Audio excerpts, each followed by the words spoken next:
Bonjour les personnes qui pensent être ordinaires et qui sont en fait extraordinaires. Je m'appelle Sarah Marty et cette année 2019 est sous le signe de la créativité. Je suis actuellement à Vancouver, au Canada, sur le SeaWorld du côté de Yalta. Une de mes amies m'a posé cette question. Comment est-ce que je fais pour être en paix avec le fait de ne pas avoir d'enfant ? Je me suis dit que ça la ferait un bon sujet de vidéo et je vous propose de partager ma réflexion et mon expérience avec vous. Tout d'abord, une information très personnelle. Je suis tombée enceinte quand j'avais 24 ans. J'avais rencontré ce garçon depuis 2 semaines et j'avoue que j'y connaissais pas grand-chose à cette époque-là. Nous étions jeunes et insouciants et nous ne nous sommes pas protégés. On peut dire que ça a été plutôt rapide. Il était évident pour moi que je ne pouvais pas le garder.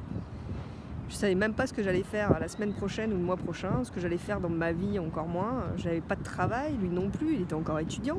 Ça aurait été complètement irresponsable de se lancer dans la parentalité. Je me suis donc fait avorter. Je ne l'ai jamais regretté. En plus, on s'est séparés 4 mois plus tard. Cet événement m'a tout de même permis de savoir que si je le voulais, je pourrais avoir des enfants. Ça m'a rassurée sur mon corps et ma capacité d'être maman si je le souhaitais. J'avais le choix. Et je suis profondément convaincue qu'il faut être au minimum 2 pour faire des enfants. Je dirais même, pour reprendre une expression, qu'il faut carrément être tout un village. Lorsque je rencontre des mères célibataires qui ont fait des enfants toutes seules, j'avoue que je suis assez admirative. Et aussi assez intriguée par le fait que l'enfant devient le centre de leur univers et quelque part ils se retrouvent avec une responsabilité très lourde sur leurs épaules. Et ce n'est pas quelque chose que j'aimerais vivre ou que j'aimerais faire vivre à un enfant.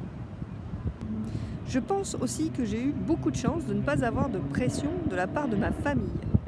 Je pense que ma maman et mon papa auraient beaucoup aimé avoir des petits-enfants, mais ils n'ont jamais été pressants et n'ont jamais fait de remarques particulières par rapport au fait que je n'ai pas d'enfants.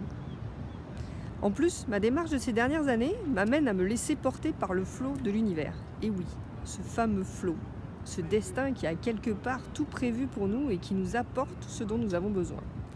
Je suis convaincue que rien n'arrive par hasard. Le dernier podcast de Clotilde Dussolier, des outils pour l'esprit, s'occuper de ses affaires, je vous mets le lien dans la description, est inspiré de Byron Katie qui explique qu'il y a 3 différentes affaires. Mes affaires, les affaires des autres et les affaires de Dieu. Dieu pouvant signifier ici un peu tout. Je trouve que la description des affaires de Dieu que présente Clotilde dans son podcast permet de mieux comprendre ce que veut dire le flow. Je pense en effet qu'il y a une sorte de plan écrit pour nous et qui s'adapte et change suivant les décisions que nous prenons. Je crois en l'abondance et la bienveillance de l'univers. Je pense que chaque chose qui nous arrive peut être une opportunité pour nous de grandir et de trouver la paix et l'harmonie, le bonheur que finalement nous recherchons tous.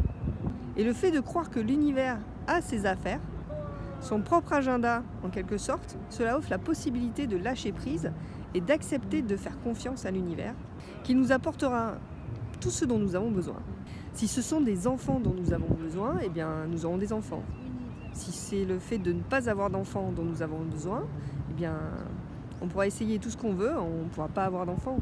Et si on essaie quand même malgré tout d'avoir des enfants, il y a de fortes chances qu'on aille à l'encontre du plan de l'univers et donc que l'on en souffre.